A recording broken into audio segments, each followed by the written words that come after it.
जल्दी साजी हाथी घोड़ा, चिट्ठी लिखल बाटे थोड़ा। जल्दी साजी हाथी घोड़ा, बिनती कर जोरी अरे करत बानी सरकार से। चिट्ठी बा सरकार के नाम। दूत महाराज दशरथ के दरबार के द्वार पर पहुंचे। जैसे सूचना भिजवाया गया भीतर, महाराज दशरथ सुने तो तुरंत दूतों को भीतर बुलवाए। अब दर्शन करिए, दशरथ जी महाराज कोई सामान्य राजा नहीं है। कौन से राजा है पता है? दशरथ जी कौन से राजा हैं? चक्रवर्ती राजा हैं। कौन से राजा हैं? चक्रवर्ती। चक्रवर्ती सम्राट हैं महाराज दशरथ जी। अपने राज सिंहासन पर ऊपर बैठे हैं। सामने मिथिला के दूत आके खड़े हो गए।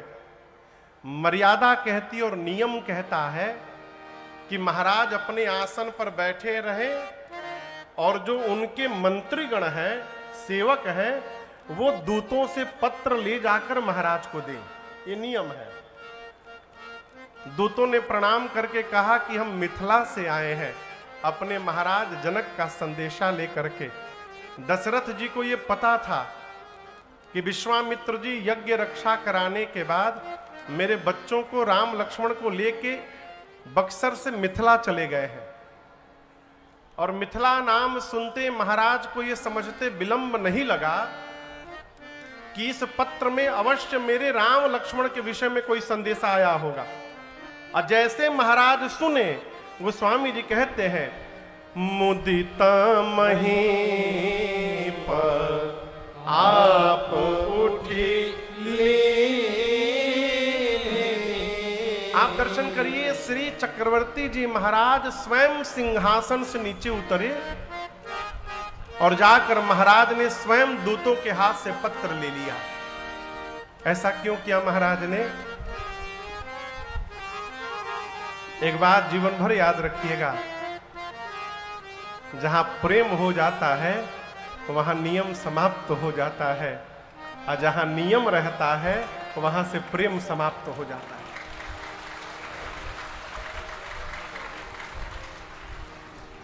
महाराज सब नियम आज भूल गए।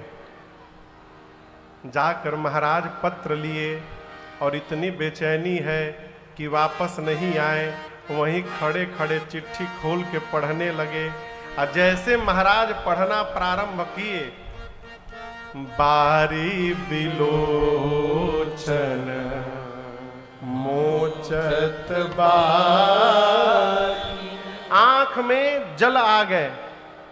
महाराज बार बार आंसुओं को पोंछकर और पुलक गात आई भारी छाते। पत्र पढ़ते महाराज दशरथ के शरीर का एक एक रोम पुलकित हो गया। नेत्र से अश्रु निकलने लगे। आनंद से हृदय भर गया।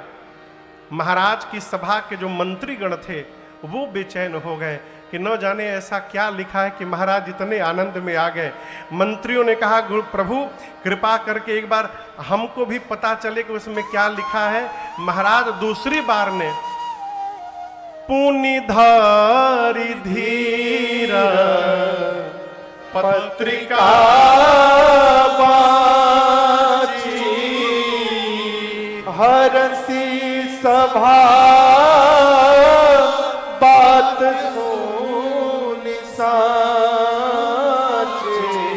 महाराज ने दूसरी बार अपनी सभा के लोगों को सुनाया। महाराज मन में सोच रहे, एक बार और ही केहू कही देत ना तो तीसरका बार पढ़ लेती। ये क्या है? आजकल ये पत्र लिखने का व्यवहार प्रायः लुप्त हो गया है। कहां के वो चिट्ठी लिखा था? अब तो सीधे फोन कर दिया जाता।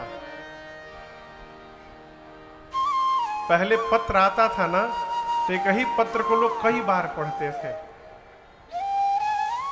आ केहू ऐसन वैसन के चिट्ठी आ जाओ तो लोग लुका लुका के पढ़े, छत पे जाके पढ़े, रजाई के भीतरी लुका के पढ़े, सीढ़ी के नीचे छिपा के बैठे, बारी में जाके पेड़ पे टंगा के पढ़े।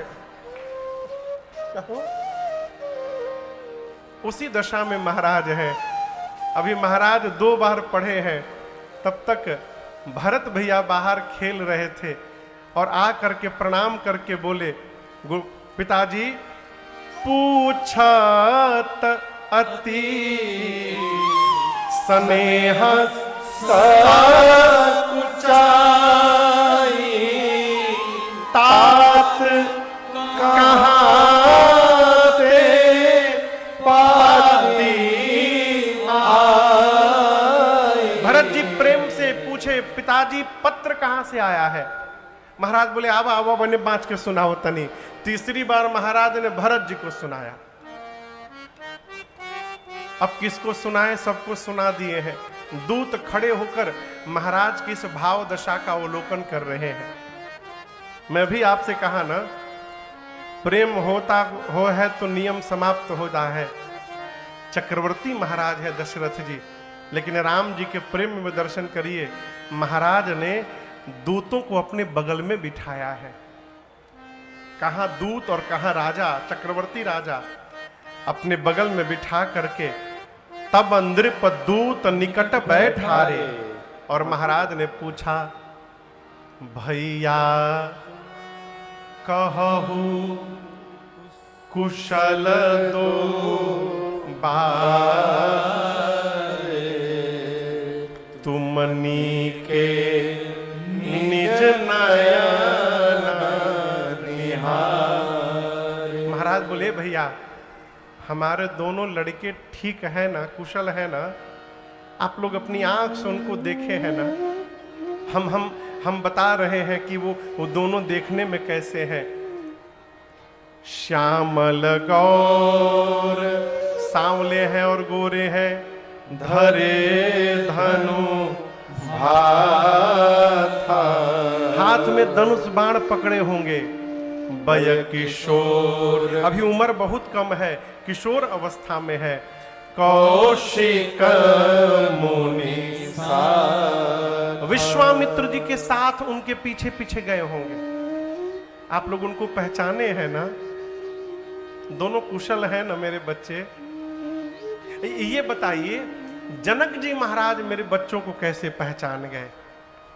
महाराज की बात को सुनकर मिथिला के दूत मुस्कुराते हैं, कहते महाराज ये न पूछिए कि जनक जी महाराज आपके बच्चों को कैसे पहचान गए, प्रश्न ये करिए कि आज जगत में आपके बच्चों को कौन नहीं पहचानता है। पूरा विश्व आज आपके बच्चों को जान रहा है। जिस प्रकार सूर्य के निकलने के बाद सबकी आभा समाप्त हो जाती, जो प्रकाश देते हैं, उसी प्रकार आज आपके राम के प्रकाश के आगे सूर्य का प्रकाश भी धूमिल हो गया है। आपके राम ने वो कार्य करके दिखा दिया जिस कार्य को धरती का कोई राजा नहीं कर पाया। महाराज सुने दूतों की बात, इतने आनंदित हो गए, गले से मणियों की माला निकालकर महाराज ने उछावरी लुटा दी। दूतों ने माले को उठाया, सिर पर प्रणाम किया रख करके, और ले जाकर महाराज के चरण में रख दिया। कहा महाराज हम मिथिला से आए हैं और हमारी मिथिला की एक परंपरा है, हम अपने बेटी के घर का पानी भी नहीं पीते हैं। इस घर में हमारी बिटिया सीता जी का विवाह होने वाला है, हम आपसे कुछ लेने नहीं आए महाराज। अयोध्या के सभा के लोग जब दूत की ये बात सुने तो सब आपस में चर्चा करने लगे, जिस राजा के दूत के ऐसे विचार हैं उस महाराज का कैसा विचार होगा। पूरी सभा मिथिलापति की जय जयकार करने लगा। बोलिए जनक जी महाराज की जय। अब पत्र लेकर दशरथ जी महाराज दौड़ कर गए बताने के लिए। कृष्णा बाबू किसको बताने गए होंगे? हाँ,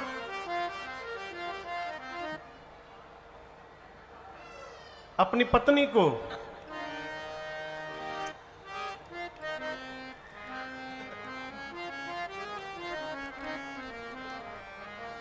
कुछ बोले ना हम अब।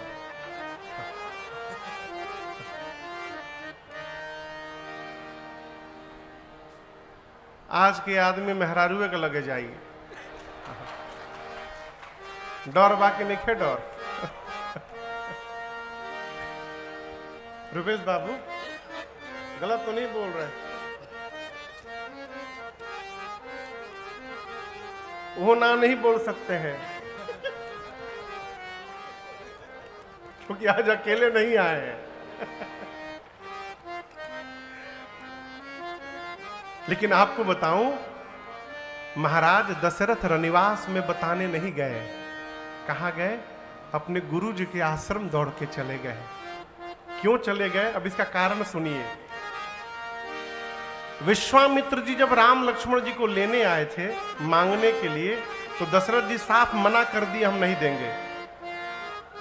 राघव को मैं न दूंगा, राघव को मैं न दूंगा, मुनिनाथ मरते मरते, मुनिनाथ मरते मरते, राघव को मैं न दूंगा।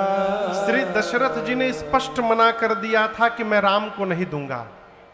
वो तो बाद में गुरुजी समझाएं कि महाराज मैंने राम की कुंडली देखी है, जब तक ये विश्वामित्र जी के साथ जाएंगे नहीं, आपके घर में बहू आने वाली नहीं है। यदि आप चाहते हैं कि घर में बहू आवे तो राम जी को विश्वामित्र जी के साथ भेजिए। महाराज सोचिए, यदि उस दिन गुरु जी न समझाए होते मुझे, तो आज मेरे जीवन में ये आनंद का दिन आने वाला नहीं था। तो जिन गुरु जी की कृपा से ये दिन आया है, महाराज सबसे पहले उस गुरुदेव को प्रणाम करने और बताने के लिए उनके आश्रम दौड़ के गए। सबसे पहले गुरु जी के पास गए और जाकर पत्र दे करके प्रणाम किया, दूतों को बुलवा करके मिथिला के, और पूरी बात सुनवाई गुरु जी को। गुरुदेव भगवान सुनकर प्रसन्न हो गए।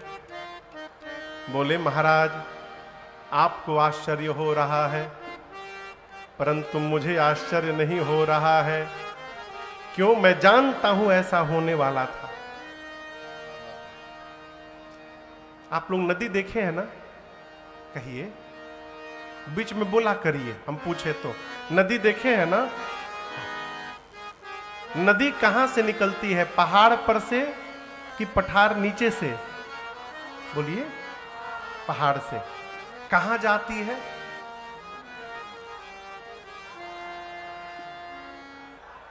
हां, सागर में। कहां जाती है? समुद्र में, सागर में। पहाड़ पर नदी निकलती है और समुद्र में जाकर के मिल जाती है। आप ये बताइए, क्या किसी भी नदी को समुद्र ने लेटर भेजा था क्या कि आ जाओ हमारे लगे, आ जाओ आ जाओ? समुद्र ने नदी को बुलाया था क्या? मैं पूछ रहा हूं। समुद्र ने नदी को बुलाया नहीं था, किसी भी नदी को नहीं बुलाया था। नदियां निकलती हैं और उसके बाद दिन रात दौड़ते दौड़ते दौड़ते दौड़ते हजारों किलोमीटर दौड़ करके और एक दिन सागर में जाकर समाहित हो जाती है। आप नदी के ऊपर कितना भी बांध बना दीजिए, वो हर बांधों को पार करते करते समुद्र में मिलेगी ही मिलेगी। यद्यपि नदी की इच्छा हो चाहे उसकी इच्छा न हो, नदी निकली है तो सागर से मिलेगी ही मिलेगी। गुरुजी बोले, महाराज जिस प्रकार समुद्र को नदियों को बुलाना नहीं पड़ता है, उनके पास नदियां अपने आप आती हैं, उसी प्रकार जिस मनुष्य के जीवन में धर्म होता है, धर्मशील व्यक्ति को सुख संपत्ति बुलाना नहीं पड़ता। धर्मशील व्यक्ति के जीवन में सुख संपत्ति अपने आप पहुंचा करती है, अपने आप। यदि देखिए, बिना धर्म के जीवन में सुख नहीं मिल सकता। इस बात की गांठ बांध करके रखिए दिमाग में। रुपया से सुख मिलने वाला नहीं है।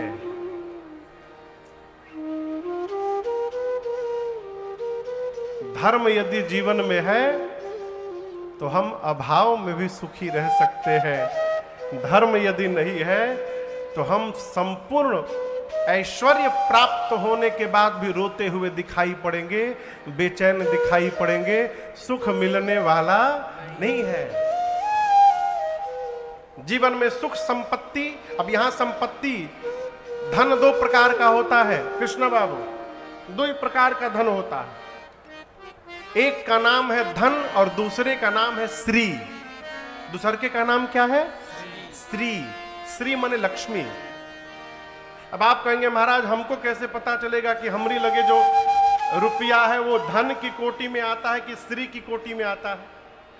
प्रश्न है ना, एकदम सीधा उत्तर समझिएगा।